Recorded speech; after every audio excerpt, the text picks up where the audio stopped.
Benvenuti in questo fantastico corso di acquerello e pastello, una tecnica mista che andremo a lavorare su Pastelmat.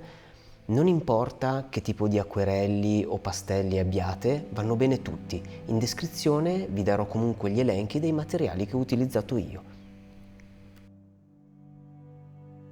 Allora, prima di tutto sul foglio di carta Pastelmat color sabbia io ho già tracciato la mia natura morta con un carbotello.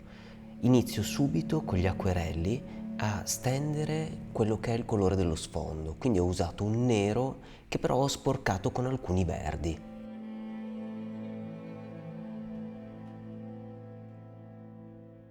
È interessante che posso intervenire scurendo il nero, usando quasi del nero puro, e creare delle sfumature tra i vari colori dello sfondo. Spostandomi verso destra i colori diventano più chiari, quindi di nuovo mescolerò dei verdi e io ho utilizzato anche alcuni blu.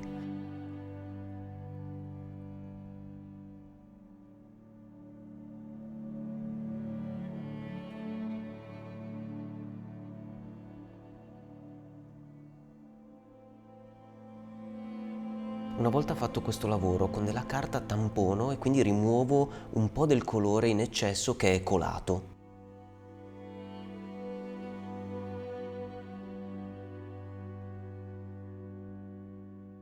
Inizio il lavoro sul bordo del tavolo, anche qua usando dei colori appropriati nella palette di acquerelli, quindi dei verdi piuttosto accesi che anche in questo caso, fin tanto che sono bagnati, posso mescolare e quindi creare delle transizioni interessanti.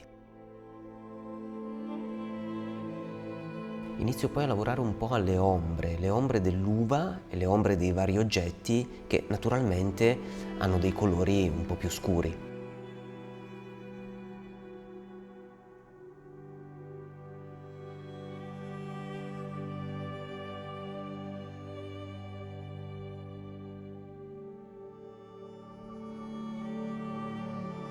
Queste macchie cominciano a dare tridimensionalità alla composizione.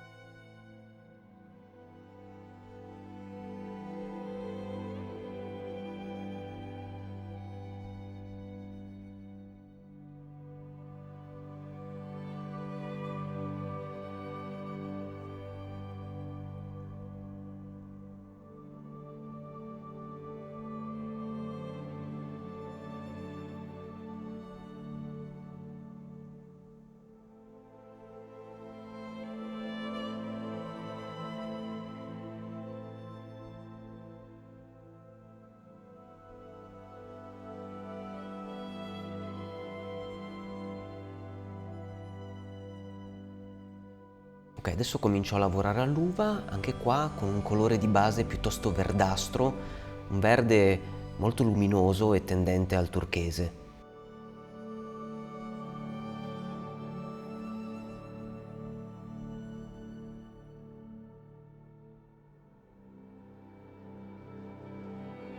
Stesso colore dell'uva che utilizzo anche in mezzo alla pera e poi cambio colore per iniziare a lavorare alle castagne, quindi con un colore piuttosto rossastro, una terra scura, cerco di farle comparire nella composizione.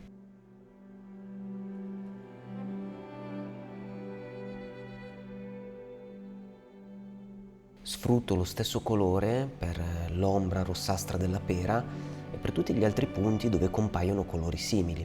Anche l'uva è interessata da alcuni colori piuttosto rossi e quindi li utilizzo per cercare di dargli più tridimensionalità.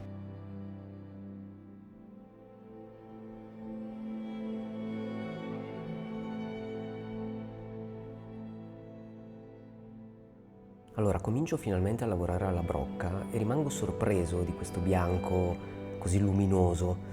Quindi inizio a fare tutto il lavoro di illuminazione e ricordiamo che per la brocca vanno utilizzati altri colori tendenti all'azzurro, al blu e al grigio per dare poi le ombre.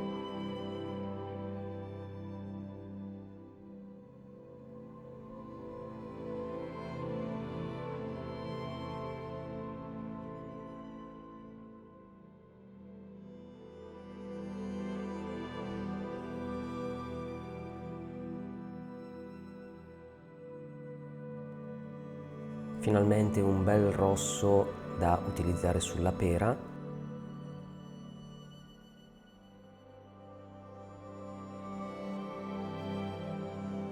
Ok, adesso ultimi ritocchi un po' in generale sulla composizione e alle ombre. E finalmente passiamo al pastello. Come vedete, pastelli di diverse marche. Ho preparato una palette nella quale ci fossero i colori adeguati e stessa cosa per i pastel pencil, Carbotello, Caran d'Ache, chi più ne ha più ne metta. Iniziamo direttamente con i pastelli con un bel nero per lo sfondo, quindi in questo caso sto usando un nero della Rembrandt. Non è importante il brand del gessetto che state usando, la cosa più importante sono i colori.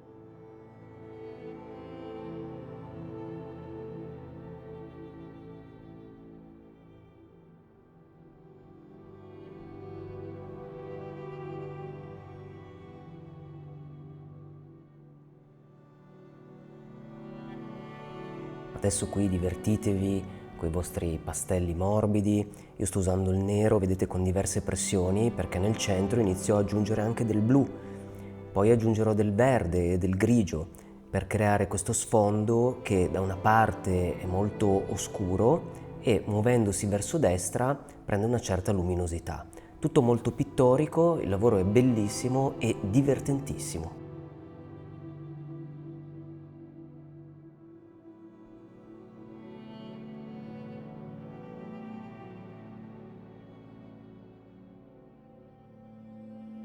Sfumiamo con le dita, poi mi piace aggiungere dei tocchi di colore per dare ancora più ricchezza a questo sfondo, che poi farà sì che la composizione stacchi e risulti molto profonda e intensa.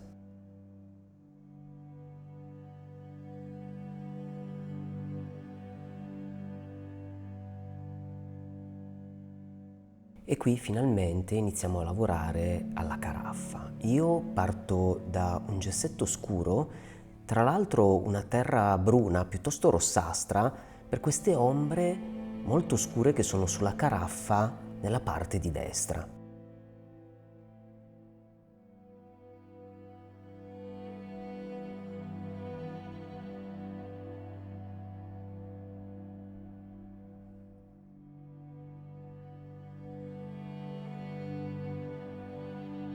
Passiamo poi alle tonalità di blu e poi pian piano schiarendo andiamo verso gli azzurri chiarissimi e i bianchi freddi per creare un effetto molto intenso e verosimile di questa bellissima caraffa.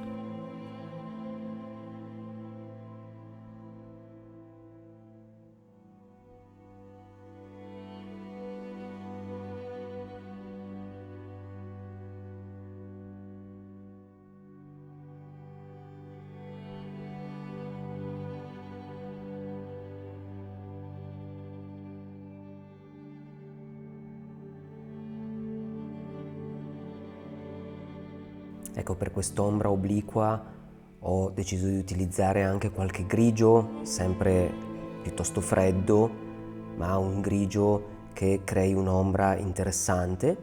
E poi, dopo di questo lavoro, cercate di ricostruire il manico con attenzione, scegliendo anche i gessetti che vi danno modo di lavorare nel dettaglio, quindi dei pezzi un po' spigolosi o dei gessetti piuttosto sottili e lunghi.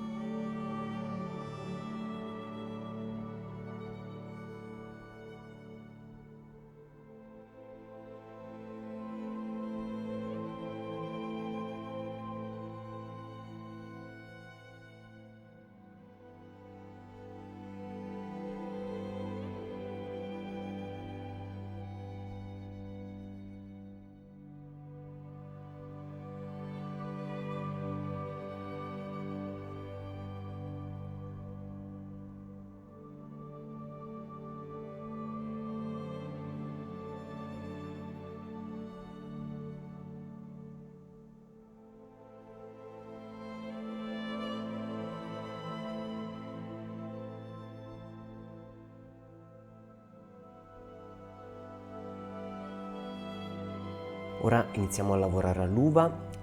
L'uva è un po' più complessa, ha una forma molto particolare, è un elemento ricco di ulteriori elementi interni, cioè tutti gli acini. Io consiglio di partire dalle ombre, vedete sto usando dei toni bruni, dei blu scuri, quindi cercate di dare forma e tridimensionalità e volume all'uva. Poi la arricchiamo con degli altri colori, useremo sicuramente oltre a questi rossicci anche i verdi e poi piano piano arriveremo a distinguere i singoli acini.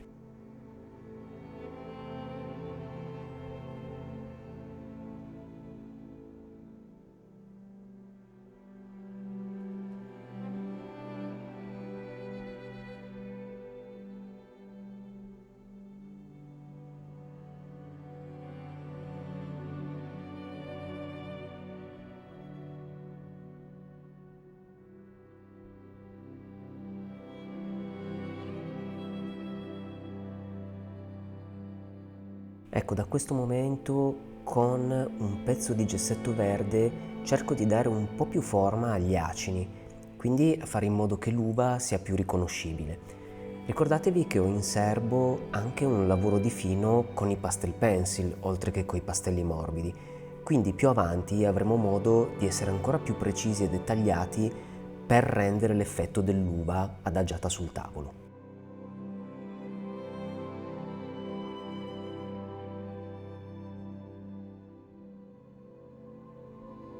Di nuovo con un gessetto bruno tendente al rossiccio lavoriamo alle castagne, che sono molto interessanti, molto belle e hanno anche loro una parte d'ombra intensa. Poi vedete uso un tono di terra rossa un po' più chiaro per dare un po' di luce anche a loro. Adesso lavoriamo con i pastelli anche al tavolo, vedete grazie alla macchia, all'underpainting fatto con gli acquerelli, abbiamo già dei colori che dicono molto, andiamo a ravvivarli usando diverse tonalità di gessetto, dai verdi ai bruni, per rendere tutto più ricco e davvero intenso.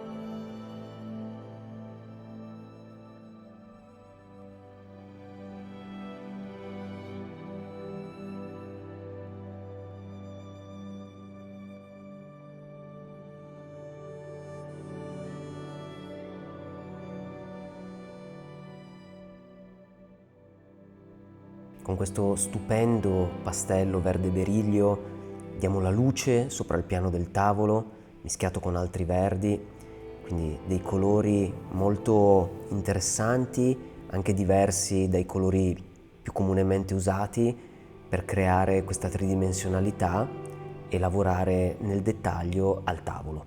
Cercate di capire sempre bene quali sono i colori.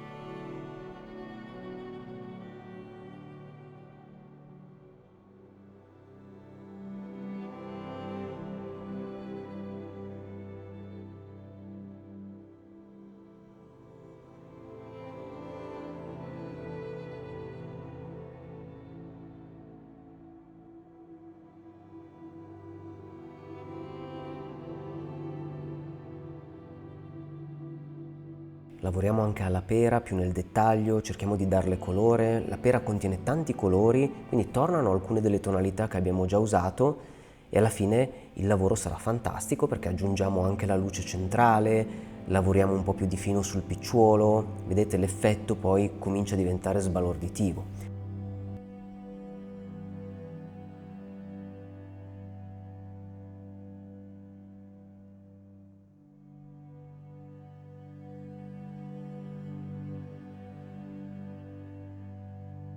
Allora, adesso iniziamo a lavorare con i pastel pencil per una raffinazione, per un'attenzione ai bordi, per delle sfumature leggermente più accurate.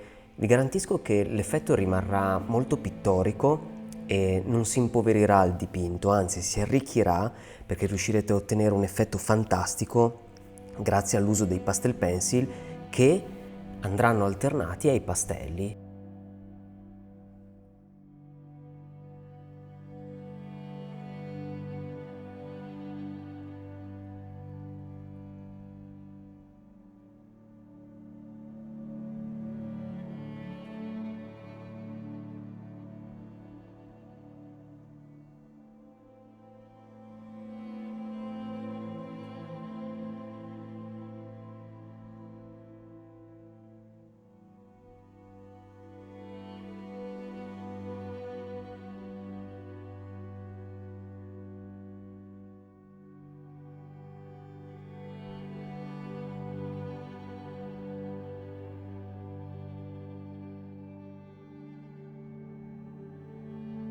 finalmente, grazie ai pastel pencil, possiamo lavorare all'uva in maniera un po' più dettagliata, facendo risaltare i singoli acini.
E adesso il divertimento finale con questo potentissimo pastello bianco della Blox, andare a dare le luci più intense, più luminose a tutto il dipinto, quindi colpi di luce, vedete, sulla caraffa per farla risultare bella lucente, e poi faremo lo stesso anche sugli acini di uva, sulle castagne, sulla pera, e tutto avrà ancora più senso e ancora più luminosità e sarà fantastico.